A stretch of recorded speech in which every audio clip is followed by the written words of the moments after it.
Hi, today I'm going to demonstrate to you how I'm going to get the gel from this aloe vera.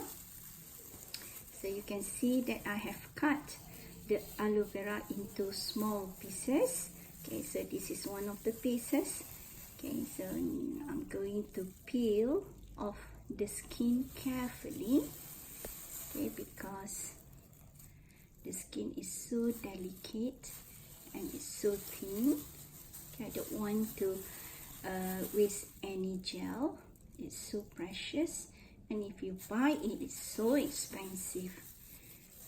Right, so you can see the gel. It looks so fresh. It looks so beautiful.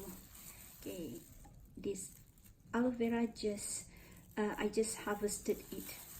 Okay, and for your information, I planted this aloe vera on my own. Okay, and I myself was very surprised to see the result of the aloe vera plant. It grows so beautiful and big. So you see, so it's almost done. Okay, so this is how you should peel it off, and okay, this is the gel which I am going to use it as one of my ingredients, natural ingredients in my lotion and also in my soap. Okay, right? Okay, see you. Bye.